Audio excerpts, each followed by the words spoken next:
orang yang sakit. Jangan niat yang selain daripada mengambil keringanan daripada Allah.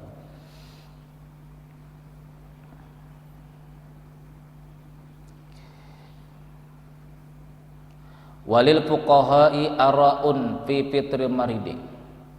Jadi kalau musafir tadi kan dua hukum. Yang pertama lebih abdol dia berpuasa di dalam keadaan musafirnya. Itu 3 mazhab, Abu Hanifah, Imam Malik dan Imam Syafi'i. Tetapi menurut Imam Ahmad bin Hambal disunatkan dia membatalkan puasa. Makruh berpuasa bagi orang yang musafir. Nah, adapun orang sakit ini ada 2 pendapat pula bagi yang ingin membatalkan puasanya. Faqal Hanafiyatu wa Syafi'iyatu.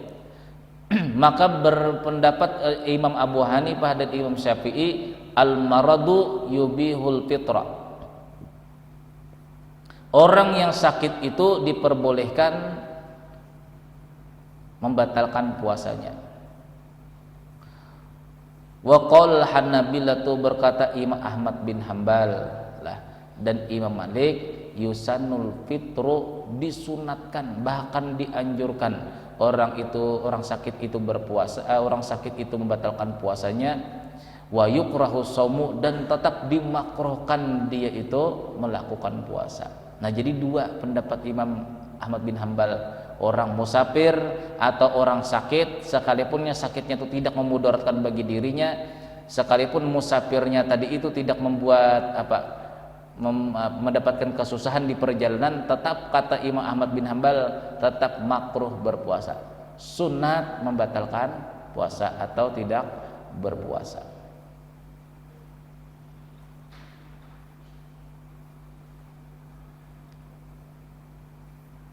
Sudahlah 2 yang dibolehkan tidak berpuasa. Yang ketiga dan yang keempat, alhamlu warridau. Orang yang hamil dan orang yang menyusui. Siapa?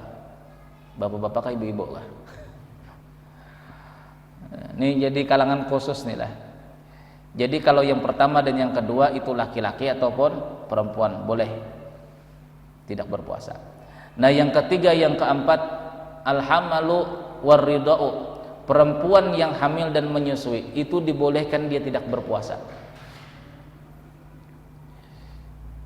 Idza khafata ala anfusihima au ala waladi. Apabila orang hamil atau perempuan yang menyusui ini takut membahayakan kepada dirinya atau kepada anaknya. Kalau aku berpuasa air susu tidak keluar. Kalau aku berpuasa keluar juga air susu tapi masam air susu tadi. Ini akan memudaratkan sakit perut anakku. Nah, mendingan aku tidak puasa, tidak apa-apa. Sawaun akanal waladu waladal murdiati amla. Baik anaknya itu anak susuan dirinya atau anak susuan orang lain.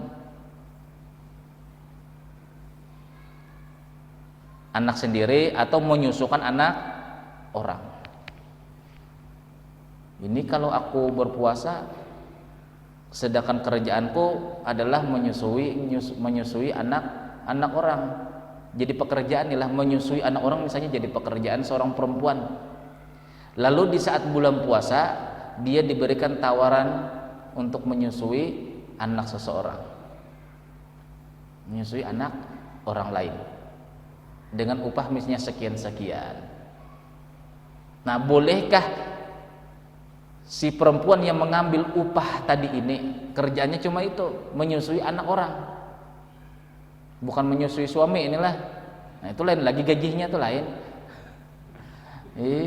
Itu lain lagi, gajinya lain. Itu beda lagi. Nah, dapat upah. Bolehkah perempuan yang menyusukan anak orang lain ini tidak berpuasa? Diperbolehkan. Wasawaun akanat umman am mustajiratan. Baik adalah yang ibunya tadi itu memang ibunya sendiri atau ibu orang lain, perempuan yang lain yang diupah. Nah, apa alasannya? Seorang perempuan yang hamil atau seorang perempuan yang menyusui itu diperbolehkan dia tidak berpuasa. Wa kana al khawfu nuqsanal aqli awil halaki awil maradi. Takut berkurang akal. Karena orang yang sering mah, inilah sering mah itu larinya pasti ke kepala. Larinya ke kepala. Lalu karena kepala ini adalah pusatnya daripada seluruh urat-urat. Biasanya kalau orang mata goyang begini, matanya kan anu lagi mengurangi daripada manfaat daripada panca indera. Lalu bila sudah mulai mata berkunang-kunang begini inilah pendengaran agak kurang sedikit. Nah, itu pun termasuk daripada orang sakit alasan bolehnya tidak berpuasa. Jadi kalau seorang perempuan tadi, kalau aku berpuasa air susuku keluar terus, bisa masam. Air susuku keluar terus, tapi keadaan diriku ini mengakibatkan diriku ini goyang seperti ini, maka boleh dan tidak berpuasa, boleh tidak berpuasa. Wa dalilul jawazi lahuma, maka adapun dalil kebolehan bagi keduanya wanita hamil dan menyusui itu tidak berpuasa. Allah qauluhu sallallahu alaihi wasallam, sabda Nabi sallallahu alaihi wasallam, innallaha azza wa jalla wada'a 'anil musafiri as-sauma wa satara salati wa 'anil hubla wal murdi'i as-sauma. Sesungguhnya Allah taala, kata Rasulullah, meletakkan daripada orang musafir itu, meninggalkan daripada orang musafir itu as-sauma untuk melakukan puasa, wasatra sholati, dan meletakkan orang-orang yang membagi solat, maksudnya mengqasar dan menjamak, wa anil hubla, dan perempuan yang hamil, wa murdi'i, dan orang yang menyusui, al-sauma, meninggalkan daripada puasanya. Wa yuhramu saumu, dan bahkan haram hukumnya perempuan yang hamil atau perempuan yang menyusui itu berpuasa apabila takut orang hamil tadi atau perempuan yang menyusui tadi akan membinasakan dirinya.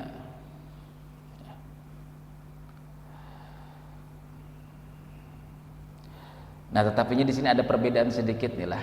Kalau sudah perempuan itu misalnya hamil nih lah 8 bulan Ramadan, berarti nanti bulan Syawal melahirkan. Ternyata cetak lagi bulan puasa yang akan datang lagi, hamil lagi 8 bulan. Biasa orang udah pakai KB kan, haram katanya BKB. Jadi susun tangga, anak tuh susun tangga, setahun sekali lahir. Dan kebetulan memang pada waktu bulan puasa umur bayi atau janin yang di perutnya tuh umur 8 bulan menuju 9 bulan. Tidak puasa. Bulan puasa akan datang lagi, hamil lagi. Sudah 9 bulan. Tidak berpuasa lagi. Nah, ini bagaimana hukumnya? Apakah dia bayar fidyah kah? Apakah bayar qodaan kah?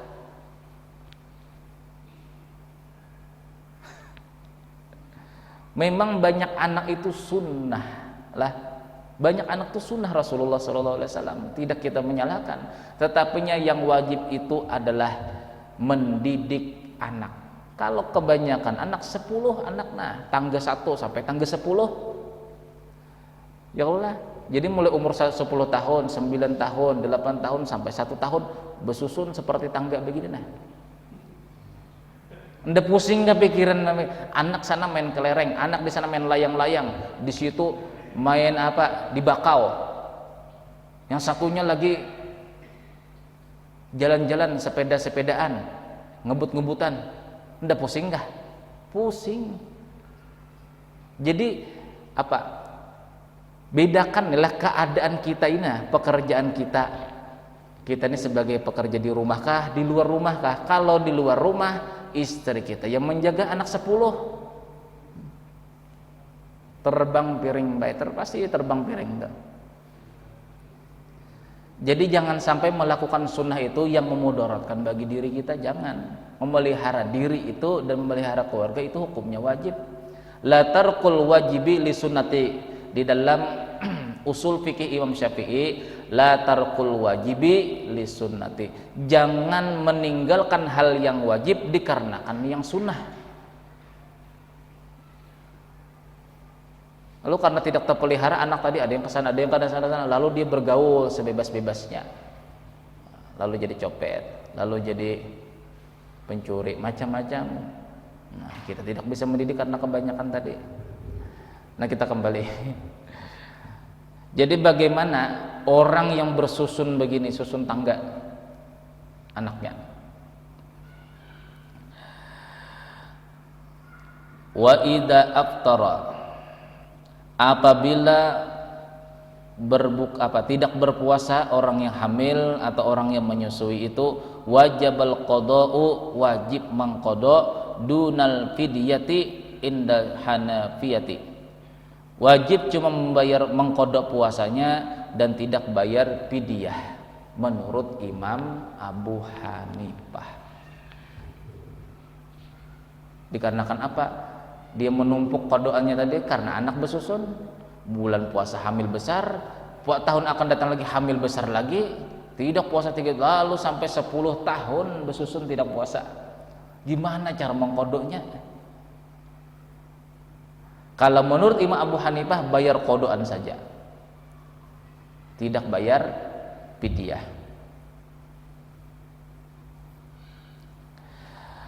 Wa ma'al fidyati, kita pegang dulu pendapat Imam Abu Hanifah, orang yang berturut-turut tidak puasa, cuma kewajiban dia cuma mengqada, tidak bayar fidyah. Tapi kalau menurut Imam Syafi'i bayar fidyah, itu sebagai denda. Jadi dendanya inilah, dendanya orang yang tidak berpuasa bulan Ramadan, ketemu Ramadan yang akan datang tidak sempat mengqada, itu bayar denda. Dendanya itu fidyah.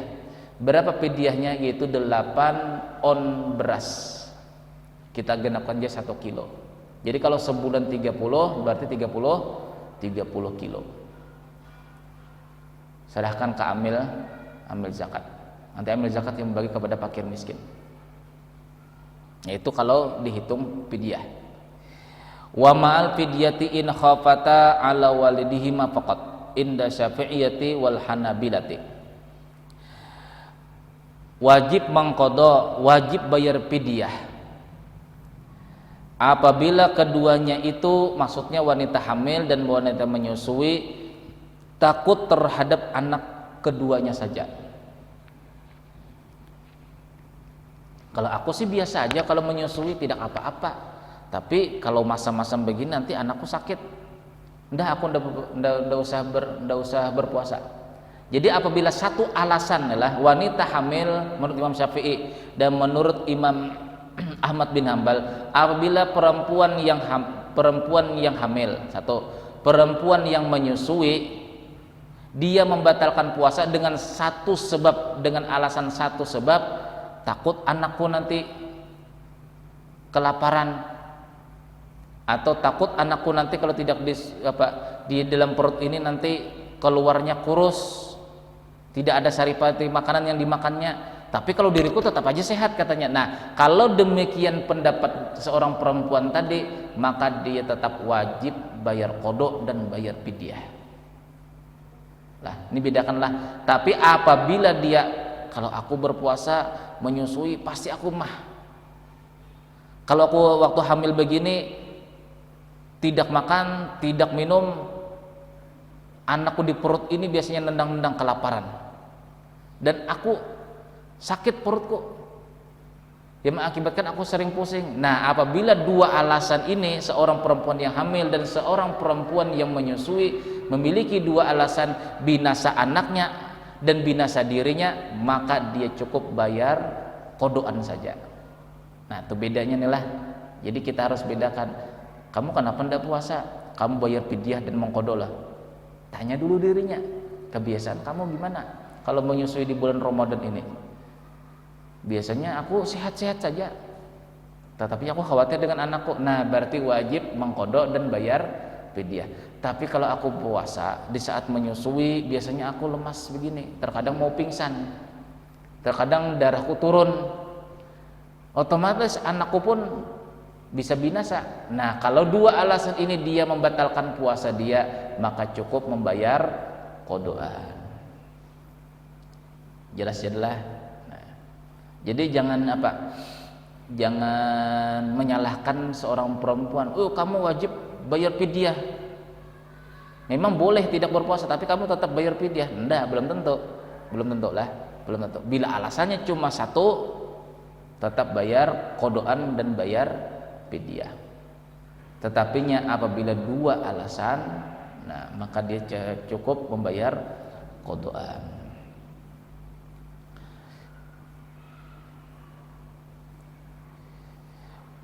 Wa ma'al fidyati al murdi'i faqat la hamili endal malikiyati. Nah, pendapat Imam Malik agak beda sedikit. Bayar fidyah bagi orang yang sekedar menyusui. Karena orang menyusui ini ada keringanan, susu sapi ada, susu kambing ada, sehingga si sang ibu tadi ini tidak mengeluarkan air susunya. Nah, itu alasan Imam Malik tetap bayar fidyah. Tetap bayar fidyah khusus kepada perempuan yang menyusui. Mengqadha iya, bayar fidyah iya juga menurut Imam Malik. Sedangkan Imam Syafi'i dan Imam Ahmad bin Hambal apabila alasannya cuma satu, bayar qadaan puasa, bayar fidyah. Bila alasannya dua, bayar qadaan saja. Nah, jelas jenulah.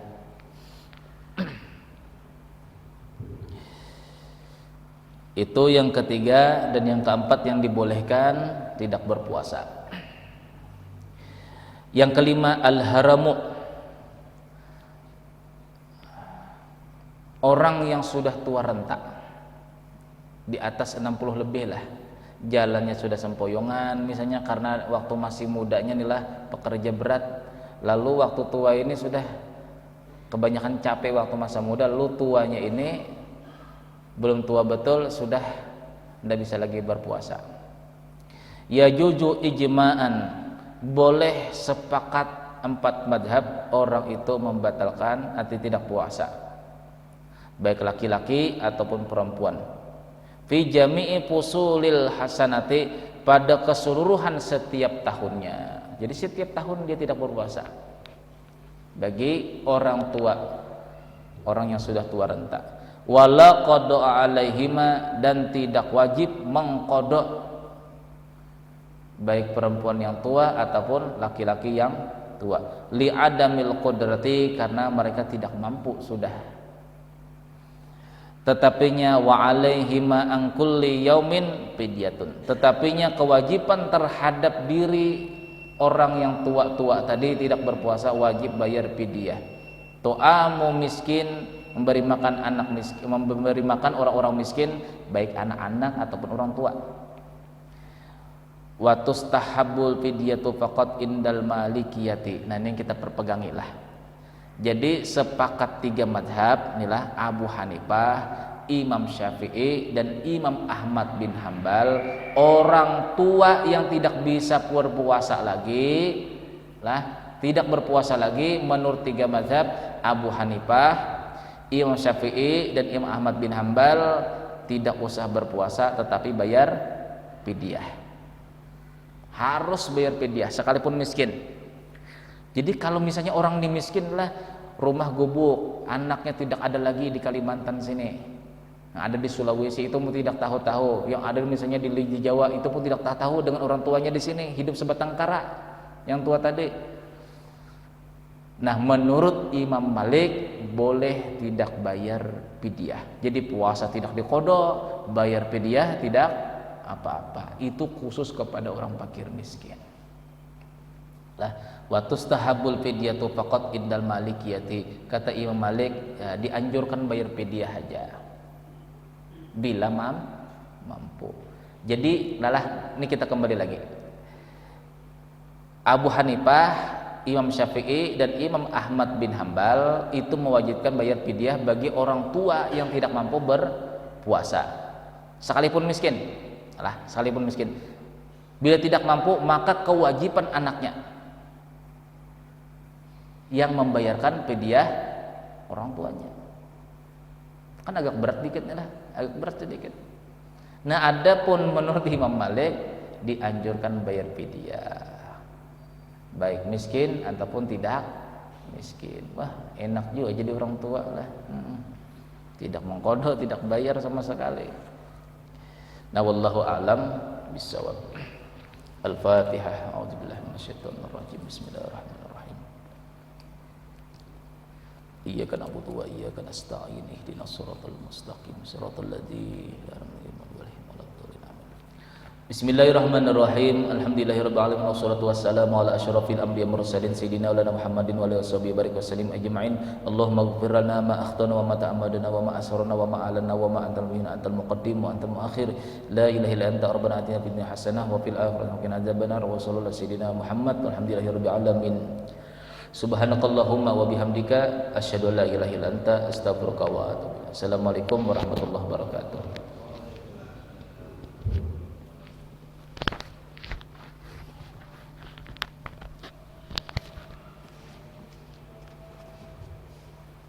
Sudah.